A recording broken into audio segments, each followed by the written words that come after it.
नमस्कार साथियों और प्यारे बच्चों, फिजिक्स इट्स इजी में आपका स्वागत है। हम लोग बात कर रहे हैं कक्षा 11 के अध्याय 14। अध्याय का नाम है दोलन और इसका अभ्यास क्रमांक है 13। क्या दिया गया है? इसमें दिया है कि चित्र ए में दो चित्र हैं। एक तो चित्र है ए हमारा ये वाला और दूसरा चित्र है बी। तो चित्र ए में के बल नियतांक की किसी कमानी से के एक सिरे को किसी दृढ़ आधार से जकड़ा। ये एक कमानी है यानी कि स्प्रिंग है, इसका एक सिरा दृढ़ आधार से हमने जकड़ रखा है तथा दूसरे मुक्त सिरे से एक द्रव्यमान m जुड़ा हुआ है। ये दूसरे सिरे से एक m द्रव्यमान को जोड़ दिया। कमानी के मुक्त सिरे पर बल F आरोपित करने से इस सिरे पर एक बल लगा दिया F। कमानी तन जाती है, मतलब खिंच जाती है, सीधी सी बात है। हाँ ठीक है। और चित्र बी में उसी कमानी के दोनों मुक्त सिरों से द्रव्यमान m जुड़ा दर्शाया गया है। एक ही कमानी यही है यानी कि स्प्रिंग एक ही है। पहले इस वाले सिरे को हमने दृढ़ आधार से जोड़ दिया था, अब क्या किया, उसको फ्री कर दिया और दोनों सिरों पर n द्रव्यमान लगा दिए और दोनों ओर से क्या किया, F बल लगा दिया। तो कमानी के दोनों सिरों को चित्र में समान बल द्वारा तनित किया जाता है। दोनों पर समान बल लगा दिए और इसको खींच रहे हैं। तो बताना क्या है, ये पार्ट के अंदर बताना है आपको कि दोनों प्रकरणों में कमानी का अधिकतम विस्तार क्या होगा, इसकी कितनी खिंचाई हो जाएगी, कितना इक्विलिब्रियम में यानी कि साम्यावस्था में आने से पहले कितनी तन जाएगी, इसकी लंबाई में कितना परिवर्तन हो जाएगा। तो ठीक है, जब साम्यावस्था आएगी तो स्प्रिंग के अंदर जो रिस्टोरिंग फोर्स होगा यानी कि स्प्रिंग के अंदर एक प्रकार का प्रत्यानयन बल लग जाएगा, वो इस बल का विरोध करेगा। वो इसको इधर खींचना चाहेगा तो पहले जो है ये F बल ज्यादा होगा तो ये प्रत्यानयन बल उसको रोक नहीं पाएगा। पर जैसे जैसे स्प्रिंग की लंबाई बढ़ेगी वैसे वैसे क्या होगा कि इस बल का मान बढ़ता जाएगा। हम जानते हैं कि F समानुपाती होता है x के, और यहाँ पर हम लिख सकते हैं F बराबर kx। और बाह्य बल अगर हम ये देख रहे हैं, विस्थापन इधर हो रहा है, स्प्रिंग का प्रत्यानयन बल इधर की ओर है, इसको हम माइनस के एक्स से प्रकट कर दें और बाह्य बल की दिशा में अगर बात करें तो बराबर हम लिख पाएंगे के एक्स। तो माना कि इसमें x विस्थापन हो गया, तो विस्थापन को कैसे प्रकट करोगे आप, x बराबर f बाय के से। तो इस स्थिति में विस्थापन हो जाएगा x बराबर f बाय के। ये पहले वाले चित्र के लिए यानी कि ए वाले के लिए अगर बात करें तो ये हो जाएगा फॉर ए के लिए। अब बी के लिए देख लेते हैं कि बी में क्या होगा। देखिए दोनों ओर बल F लग रहे हैं, दोनों ओर द्रव्यमान M लग रहे हैं, स्प्रिंग वही है। तो इस बल के प्रभाव से स्प्रिंग के अंदर जो प्रत्यानयन बल होगा वो चाहे इधर भी लगेगा और इधर भी लगेगा। वैसे यहाँ क्या दृढ़ आधार से है तो ये स्प्रिंग क्या कर रही है, इसको इधर खींच रही है और दृढ़ आधार स्प्रिंग को इधर खींच रहा है। तो संतुलन तो यहाँ पर भी है ना। तो यहाँ पर भी अगर देखा जाए तो बल F है, द्रव्यमान M है, और अगर इस स्प्रिंग के अंदर इसका विस्थापन x हो यानी कि तनता अगर समान हो तो उस स्थिति के अंदर हम यहां पर भी लिख सकते हैं कि B के लिए F बराबर kx।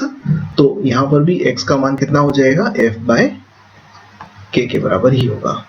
तो B के लिए भी आप ऐसा कह सकते हैं। तो A वाला हमारा जो आंसर है वो ये है कि दोनों स्थितियों के अंदर विस्थापन के मान समान होंगे। देखिए आप, अब दूसरा वाला कहता है यदि A का द्रव्यमान तथा B के दोनों द्रव्यमानों को मुक्त छोड़ दिया जाए, इसको फ्री कर दें, तो प्रत्येक प्रकरण में दोलन का आवर्तकाल ज्ञात कीजिए। दोलन का आवर्तकाल क्या होगा ये अपने को प्रत्येक प्रकरण के अंदर ज्ञात करना है।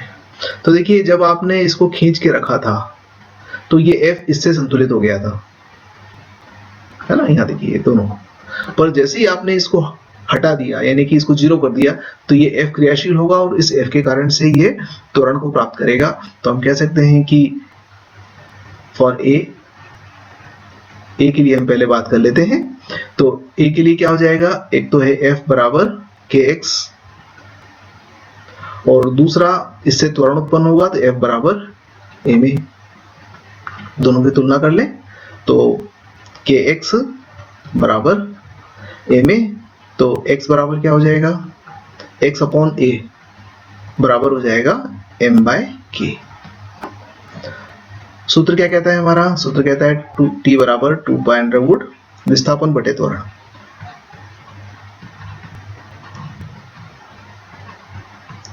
ये सरल आवर्त गति के दोलन काल का सूत्र हुआ।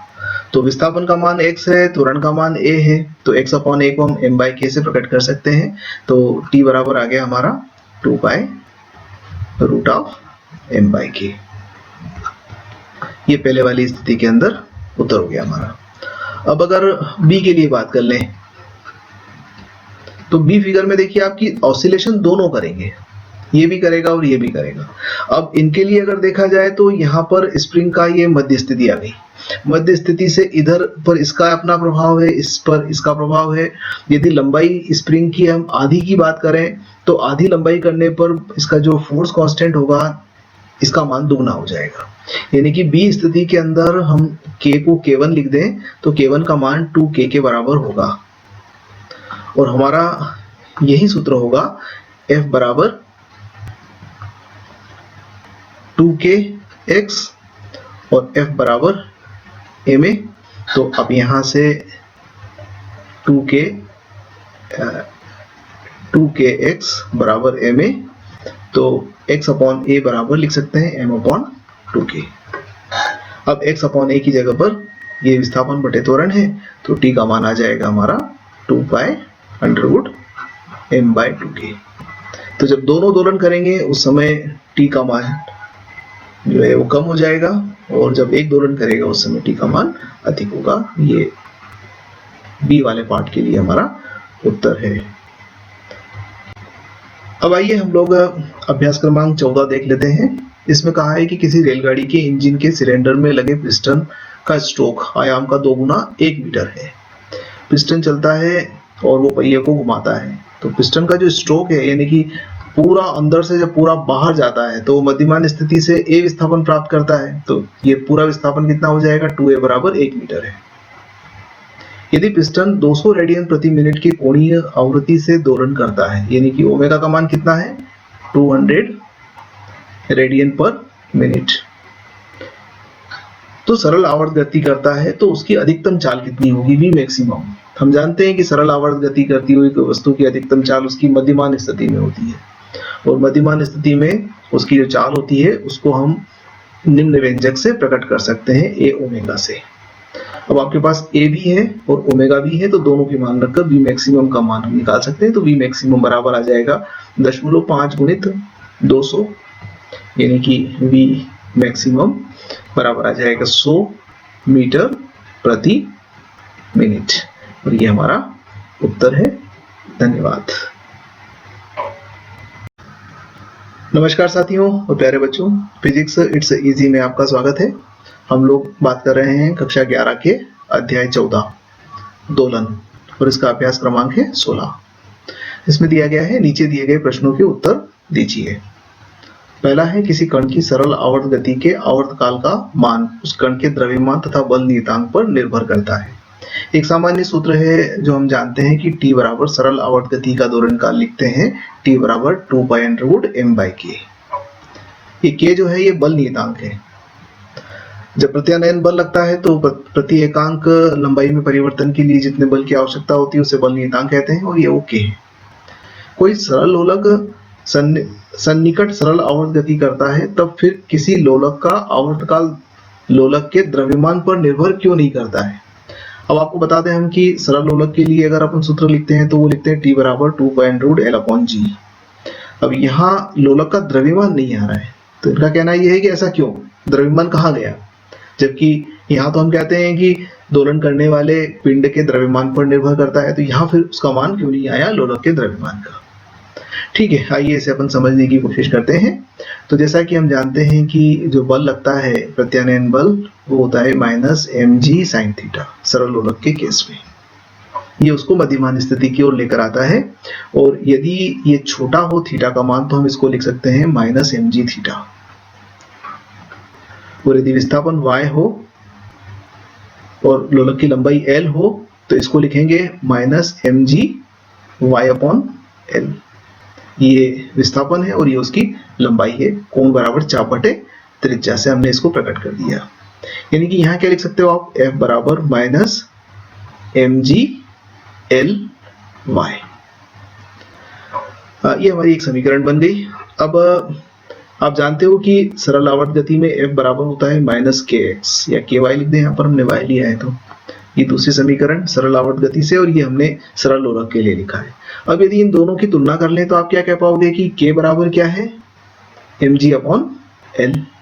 ठीक है, इस k का मान उठाकर हम यहाँ पर इस व्यंजक के अंदर लिख देते हैं, तो क्या हो जाएगा, अतः t बराबर हम लिख पाएंगे 2 pi under root m upon mg upon l। अब ये m से m कट गया तो आपका t बराबर क्या आ गया, 2 pi under root l upon g। तो आप देखिए कि ये m कैंसिल हो गया। अब इस पर नहीं निर्भर कर रहा है, वो लोलक की लंबाई पर निर्भर कर रहा है और गुरुत्वीय त्वरण पर निर्भर कर रहा है। तो इस प्रकार से यह सिद्ध हो जाता है। अब आइए हम बी वाले पार्ट पर बात करते हैं कि किसी सरल लोलक की गति छोटे कोण के सभी दोलनों के लिए सन्निकट सरल आवर्त गति होती है। बड़े कोण के दोलनों के लिए यह अधिक गूढ़ विश्लेषण दर्शाता है कि t का मान 2 pi under root l upon g से अधिक होता है। इन परिणाम को समझने के लिए किसी गुणात्मक कारण पर चिंतन कीजिए। तो देखिए, सरल लोलक का अगर आयाम कम हो तो t बराबर हम प्रकट करते हैं, t is equal to 2 pi under root l upon g। अब ये कह रहा है कि यदि आयाम अधिक हो, तो माना कि आयाम अधिक है तो दोलन काल t डैश है, तो t डैश बराबर 2 pi under root l bye g न होते हुए ये कह रहा है कि यदि कोण बड़ा हो तो उस स्थिति में ये जो होगा t का मान इससे थोड़ा सा अधिक आएगा, यानी कि इससे थोड़ा सा बढ़कर आएगा। t dash is greater than 2 pi l upon g। t dash क्या है, यह अधिक कोण के लिए दोलन काल है, तो अधिक कोण का दोलन काल इससे कुछ अधिक आएगा। तो ऐसा क्यों हो रहा है? फिर से हम बात करते हैं कि प्रत्यानयन बल जो होता है वो होता है F बराबर माइनस mg साइन थीटा, और यदि कोण छोटा है तो F बराबर क्या लिख पाओगे आप, mg थीटा। साइन थीटा को स्मॉल कोण के लिए थीटा छोटा हो तो आप ऐसा लिख सकते हो, mg थीटा लिख सकते हो, ठीक। और यदि छोटा नहीं है तो mg साइन थीटा ही लिखना पड़ेगा। परंतु आप देखिए कि थीटा 0 तो साइन थीटा का मान भी 0, थीटा का मान पाई बाय 2 तो साइन थीटा का मान 1,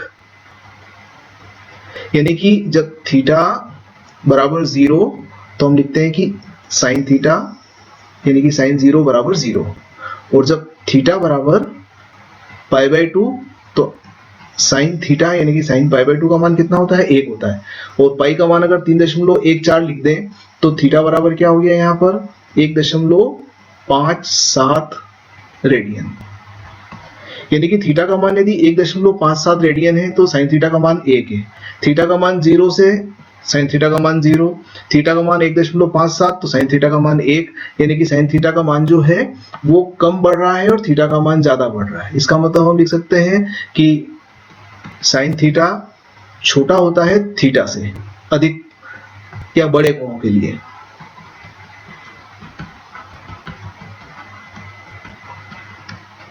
ठीक है, साइन थीटा छोटा है थीटा से।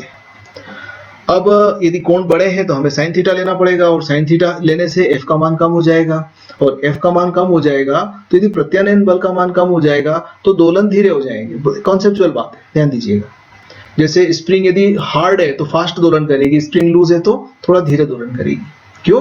क्योंकि प्रत्यानयन बल पर निर्भर करेगी। इसका मतलब थीटा अगर बड़ा है तो उस स्थिति में mg साइन थीटा का मान, प्रत्यानयन बल का मान mg थीटा से कम होगा, और कम होगा तो दोलन का मान बड़ा हो जाएगा। तो चूंकि साइन थीटा थीटा से छोटा है बड़े कोण के लिए, अतः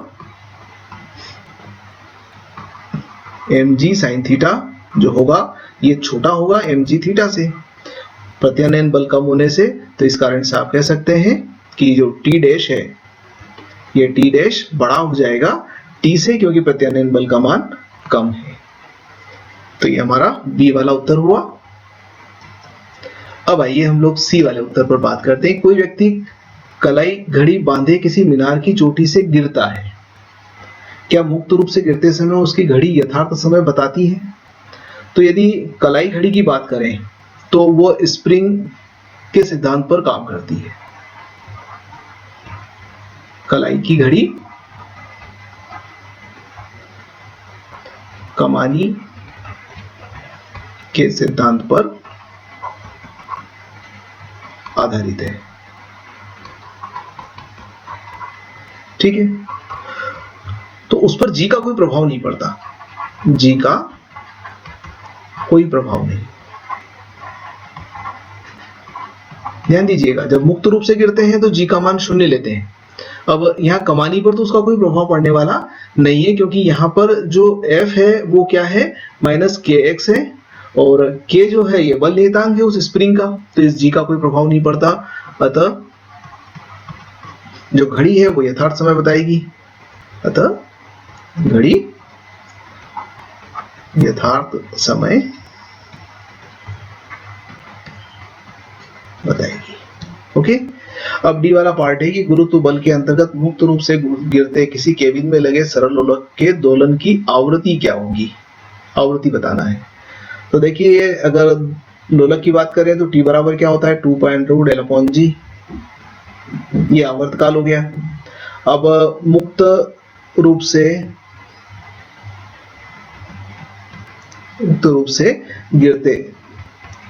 गिरने की स्थिति में आप क्या कहेंगे, जी का मान 0 हो गया। तो जी का मान 0 होने से टी का मान क्या हो जाएगा, अनंत, और टी का मान अनंत तो आवृत्ति फ्रीक्वेंसी 1/t के बराबर होती है, तो एफ का मान हो जाएगा 0। तो ये हमारा उत्तर है। धन्यवाद।